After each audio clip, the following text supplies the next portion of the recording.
Welcome to Anmol training.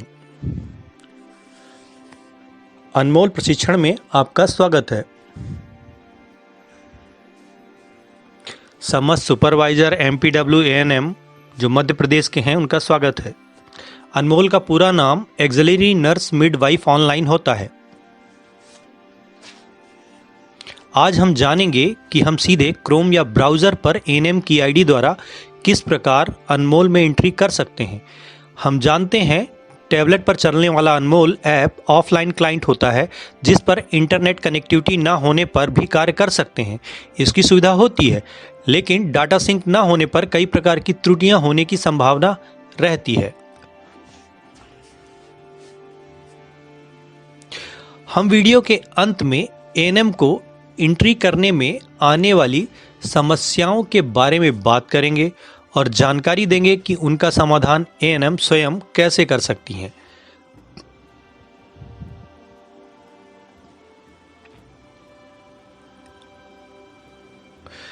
पहली और सबसे आम समस्या है हितग्राही की समग्र आईडी का ना होना। दूसरी आम समस्या है हितग्राही के मायके की समग्र आईडी का होना। तीसरी आम समस्या है पति की समग्र आईडी में पत्नी का नाम ना होना। चौथी आम समस्या है हितग्राही का खाता ना खुला होना। पांचवी आम समस्या है हितग्राही की आईडी डबल होना। ये सारी समस्याएं ANM के सामने आती हैं।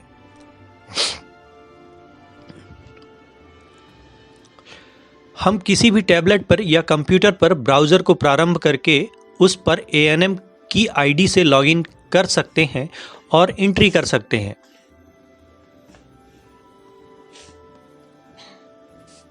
इस प्रकार ऑनलाइन एंट्री करने से डाटा में किसी भी प्रकार की सिंक त्रुटि होने की संभावना नहीं रहती है। जो भी कार्य होता है सीधे ही सर्वर पर होता है या सर्वर पर सुरक्षित हो जाता है, अन्यथा तुरंत त्रुटि दर्शाता है। आइए हम जानते हैं कि ANM की आईडी से हम ब्राउज़र पर कैसे लॉगिन हो सकते हैं।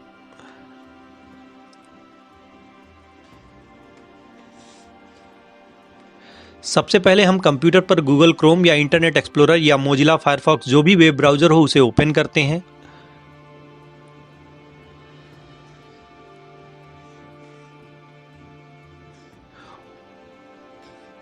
हम ब्राउज़र के सर्च इंजन में अनमोल MP लिखकर कीबोर्ड पर इंटर की दबाते हैं। या इंटरनेट की कनेक्टिविटी सर्च इंजन के लिए आवश्यक होती है। ये आवश्यक है कि सिस्टम इंटरनेट से कनेक्ट हो, चाहे वो मोबाइल हो या कंप्यूटर।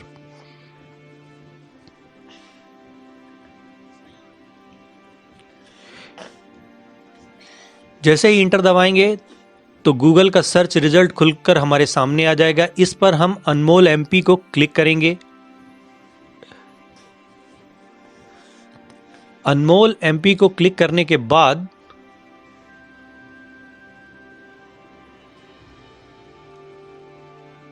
अनमोल MP को क्लिक करते हैं। क्लिक करने के बाद हमें अनमोल MP सॉफ्टवेयर का होम पेज खुलकर दिखाई देता है या हमारे सामने खुलकर आ जाता है।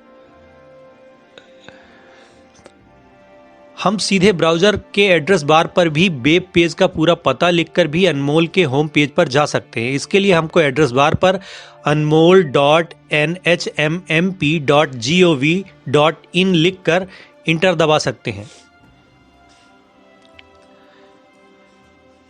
ब्राउज़र पर हम सीधे अनमोल nhmmp.gov.in लिखकर इंटर दबाते हैं, जिससे सीधे ही हम अनमोल के होम पेज पर पहुंच जाते हैं।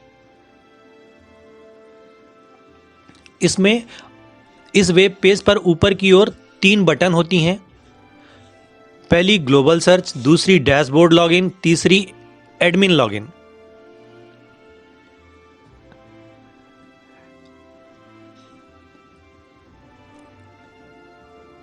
हम अनमोल में ANM को लॉगिन करने के लिए डैशबोर्ड लॉगिन को क्लिक करते हैं। ANM को अपनी आईडी से लॉगिन करने के लिए डैशबोर्ड लॉगिन बटन को क्लिक करते हैं।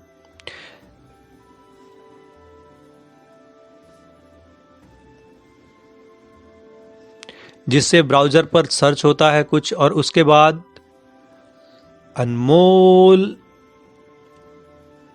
MP का ANM की आईडी से लॉगिन करने के लिए पेज खुल जाता है।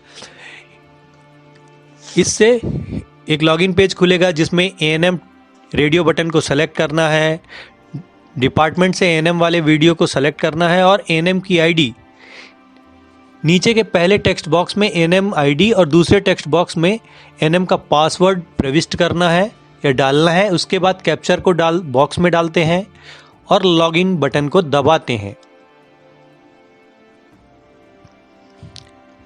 लॉगिन बटन को दबाते हैं जिससे हम वेब पेज पर एएनएम की आईडी द्वारा लॉगिन हो जाते हैं।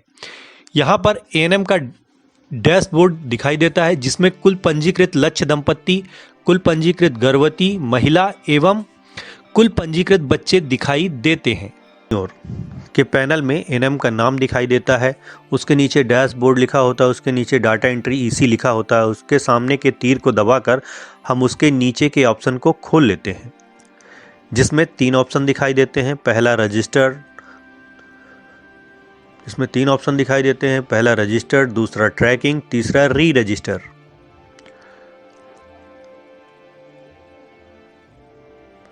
रजिस्टर से हम नया लक्ष्य दंपत्ति रजिस्टर्ड करते हैं, ट्रैकिंग से किसी लक्ष्य दंपत्ति की ट्रैकिंग करते हैं और री रजिस्टर्ड से पुराने किसी हितग्राही को री रजिस्ट्रेशन करके पुनः एएनसी तक ले आते हैं या पुनः गर्भवती बनाते हैं। जिस प्रकार अनमोल ऐप में डाटा नया लक्ष्य दंपत्ति रजिस्टर्ड करने के लिए पहला ऑप्शन रजिस्ट्रेशन होता है, लक्ष्य दंपत्ति की ट्रैकिंग के लिए दूसरा ऑप्शन ट्रैकिंग होता है और किसी हितग्राही को पुनः रजिस्ट्रेशन करने के लिए तीसरा ऑप्शन री रजिस्ट्रेशन होता है।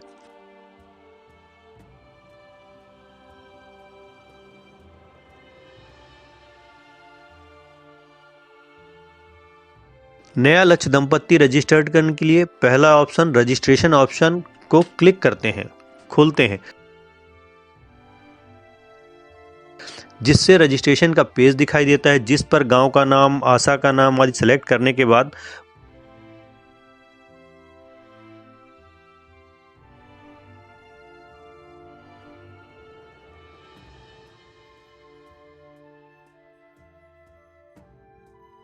महिला की समग्र आईडी डालते हैं और नाम के सामने पर जैसे ही क्लिक करते हैं हितग्राही की समग्र आईडी सर्वर द्वारा मैच की जाती है। अगर कोई दूसरी आईडी बनी है तो उसका नंबर मैसेज में दिखाता है, अगर ऐसा नहीं है तो पेज पर कोई मैसेज नहीं आता है।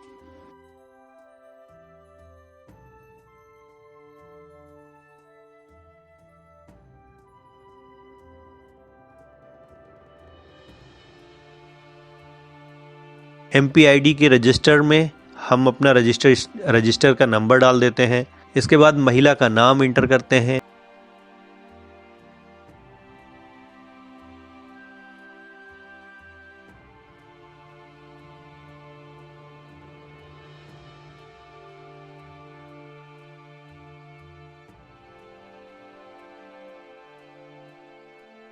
महिला का नाम डालने के बाद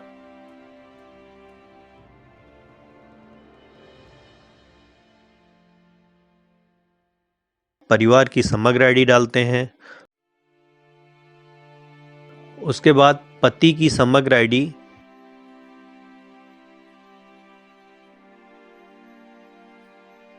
पति की समग्र आईडी को इंटर किया जाता है। अब हम हितग्राही का नाम उसके पति की समग्र आईडी डालते हैं। पति की समग्र आईडी को भी मैच किया जाता है। यदि मैसेज नहीं आता तो हितग्राही के पति का नाम डालकर आगे चले जाते हैं।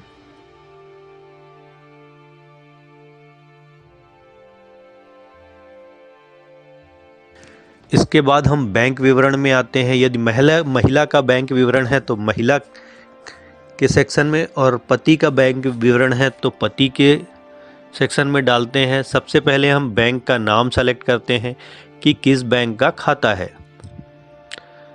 बैंक के नाम के सामने लिस्ट दी होती है। उसके बाद हम बैंक शाखा का नाम डालते हैं। बैंक शाखा का नाम डालते हैं। बैंक शाखा का नाम डालने के बाद खाता नंबर डालते हैं। बैंक खाता नंबर डाला जाता है और बैंक का IFSC कोड एंटर किया जाता है। इसके बाद हम पेज पर नीचे की ओर आते हैं। यहाँ हितग्राही के मोबाइल नंबर का विवरण में मोबाइल किसका है, मोबाइल नंबर डालते हैं।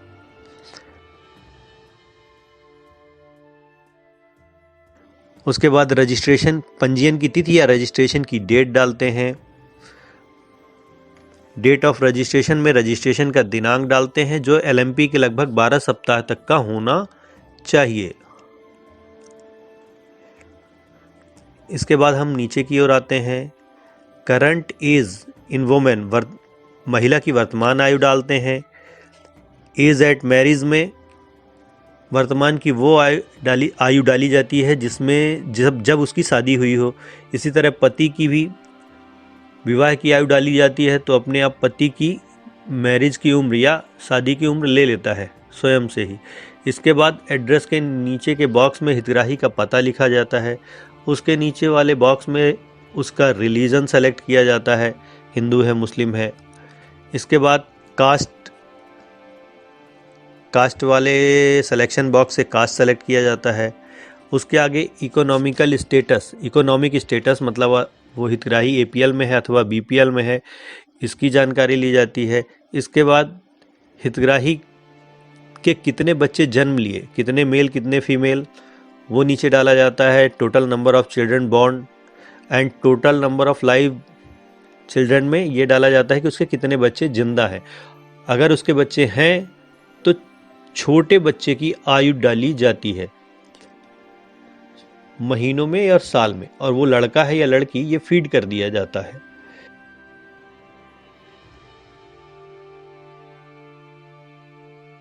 इसके बाद हम सेव बटन पर क्लिक करते हैं। सेव बटन पर क्लिक करने के बाद प्लीज़ वेट मैसेज आता है और ऊपर मैसेज में हमको हितग्राही की MP ID दिखाई देती है सेव हो जाने के बाद।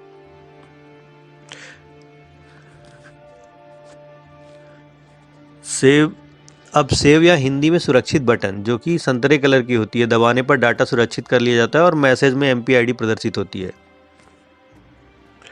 अब हमें यह डाटा यह हितग्राही ट्रैकिंग में दिखाई देगा।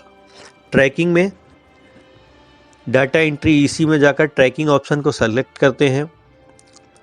जैसे ही ट्रैकिंग ऑप्शन को सेलेक्ट करते हैं पेज एलिजिबल कपल ट्रैकिंग में बदल जाता है और नीचे की ओर आकर देखते हैं तो लिस्ट में सबसे ऊपर उसी हितग्राही का नाम होता है जिसकी हमने फीडिंग की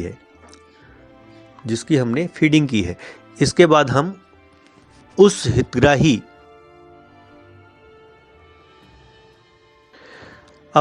के नाम के सामने दिखने वाले सर्विस बटन को क्लिक करते हैं जिससे एक मैसेज प्रदर्शित होता है जिस पर हमसे समग्र ID और खाता नंबर डालने वाले पेज पर जाने के लिए ऑप्शन पूछता है। ओके या हिंदी में ठीक बटन को दबाने से समग्र के पेज पर पहुंच जाते हैं हम, लेकिन कैंसिल या हिंदी भाषा में अभी नहीं बटन को दबाने से एलिजिबल कपल की ट्रैकिंग का पेज खुल जाता है। इस पर हम विजिट की तारीख डालते हैं, प्रेगनेंसी पॉजिटिव है या निगेटिव, प्रेगनेंसी है या नहीं वो सिलेक्शन लिस्ट में से सेलेक्ट करते हैं। इसको हम यस करते हैं। इसके बाद प्रेगनेंसी टेस्ट पॉजिटिव लिखकर सेव कर देते हैं जिससे हितग्राही या महिला प्रेग्नेंट वुमेन में रजिस्ट्रेशन के लिए तैयार हो जाती है।